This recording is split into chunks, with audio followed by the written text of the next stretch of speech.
oli ku BOCAT TV. Leero enkya ne luli BOCAT TV. Okay, buterevu oli ku BOCAT TV. Nze SULA SSENYONGA kubuzaako bali kulya mpozi ngate otufollowinga ubale kubira ngo likinga pages zaffe.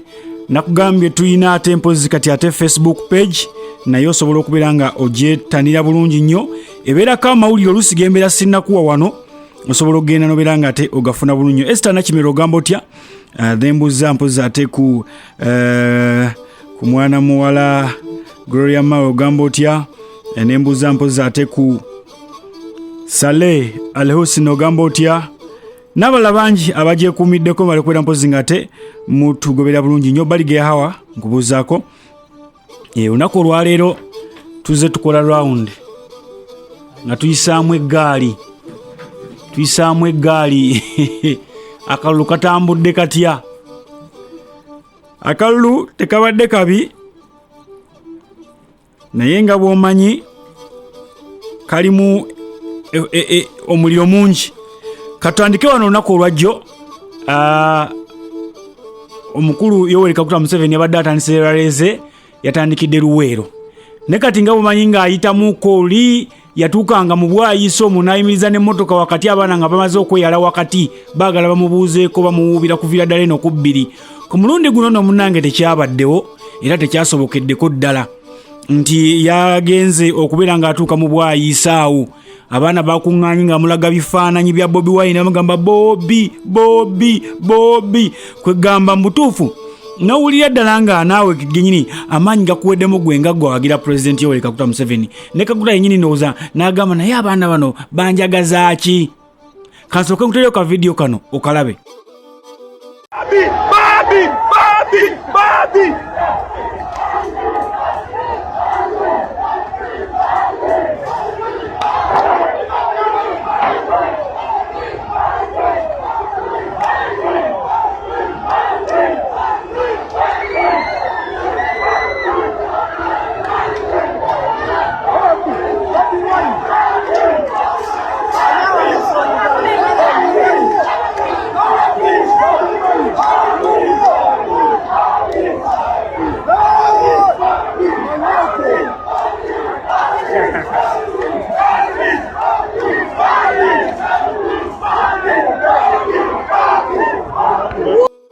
Otyo ka video okalaye bulungi nnyo.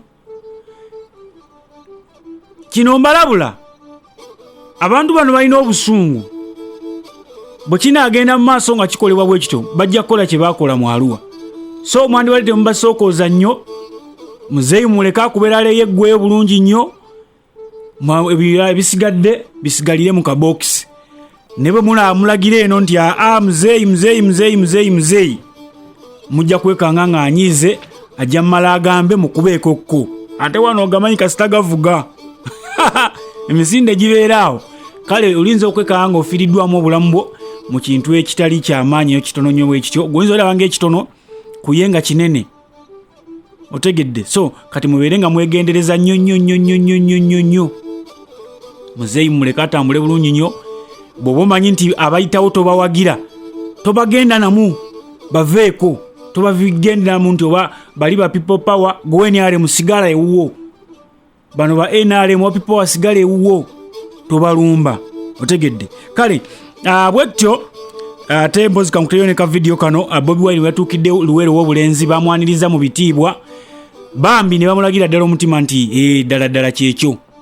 Lugendo lwabadde luwanvu nnyo abantu beeyiye mu kkubo abantu ne bakola buli kyomanyi ekiraga okwagala.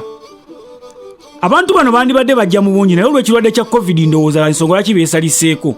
Waliwo gwe nalabye atadde video y'ekifaananyi yakitale kya FDC ng'agamba tewali muntu yafunye bantu balinga bano ku abasinga babeesije.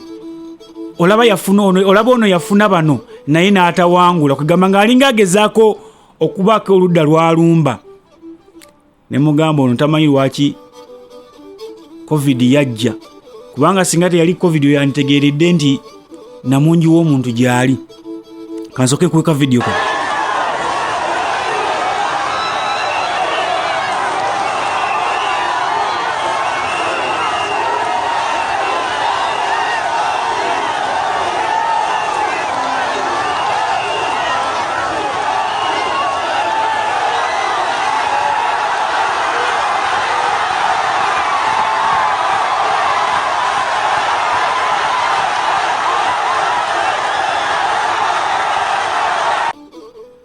awufunyeyo bulungi nnyo.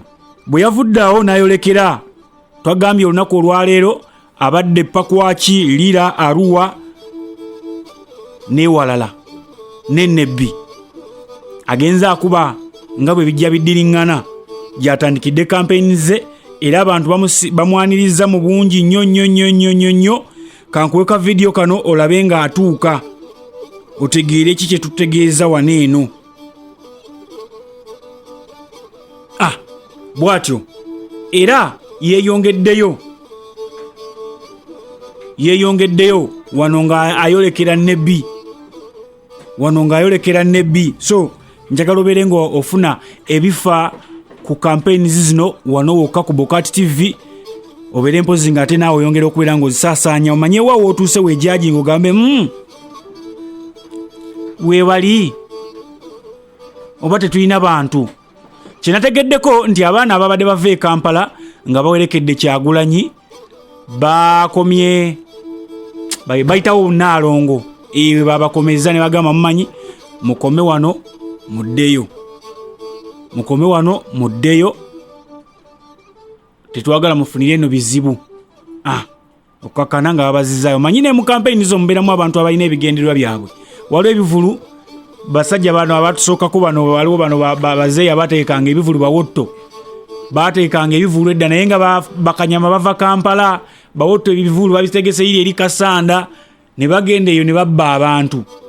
Oba kitegeera kati ne mu kampeyini bibaamu abaana bavugira ddala ng'avudde Kampala ye ekimututte erira Arua kukola fujjo kubba. So kati ebyo byalinga bwe bityo.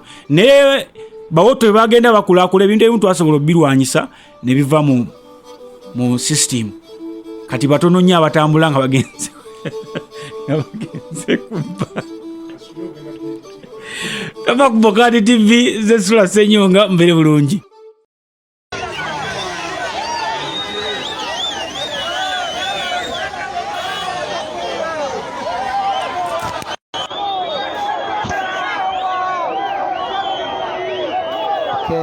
Okay. Mlaga kwa Ghetto TV. Hapo masi.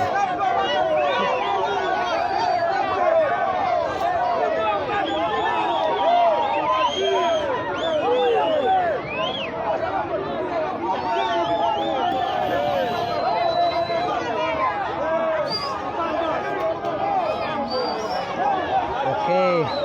The new presidential flag bearer is carrying his symbol as the flag. Okay, he's carrying his flag as the symbol. We are now in Nnebbi district. We are now in Nnebbi district.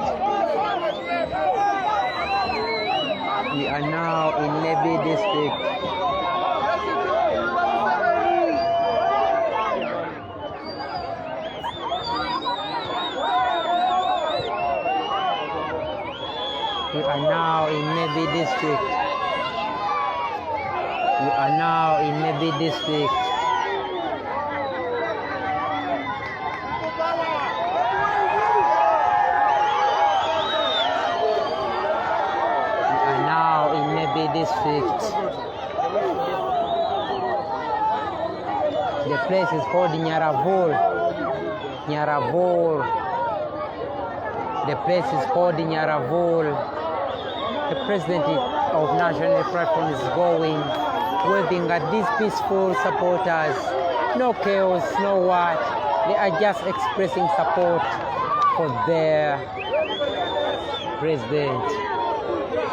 Yes. You will see that some of them are putting on NRM t-shirts, but it's because they don't have what to put on. They are putting on NRM t-shirts, but waving to the new flag bearer.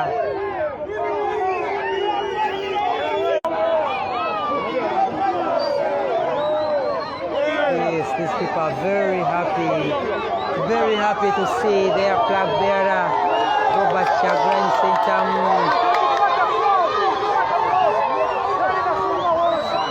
Yes.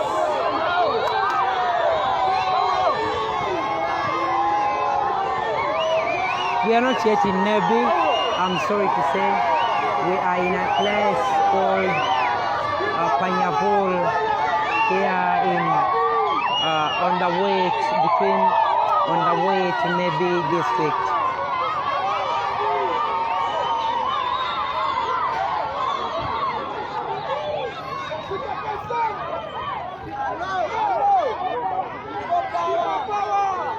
Yes, you see someone putting on an NRM t-shirt,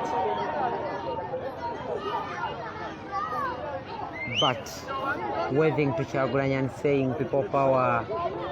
That does not mean they are broadly NRM supporters.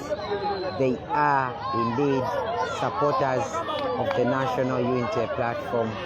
But due to poverty, they don't have money to buy clothes. And when the NRM gives them those clothes, they will just put them on and say that is enough for them.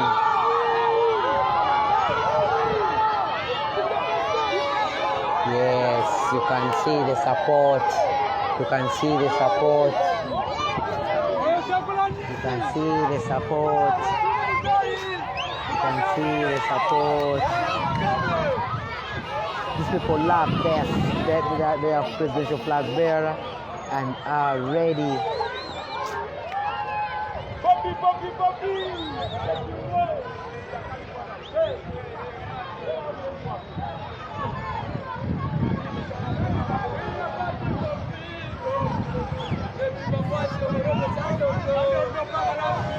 Yes, they are singing, we are fighting for freedom. Nebi Pakwachi Moroto Chadondo.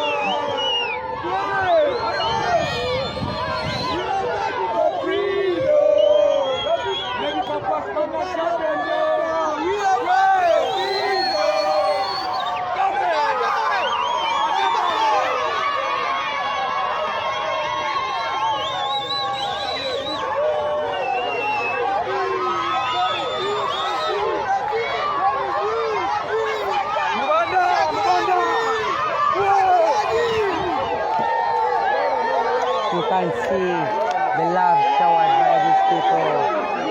These are adults, these are Ugandans, ready to vote for change, and they say it's now the Kyagulanyi era which is starting come 2021. Bobi.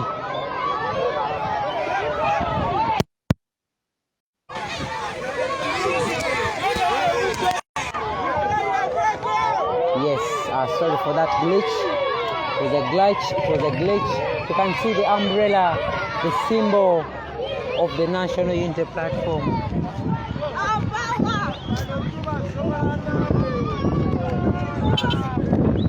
Yes, yes.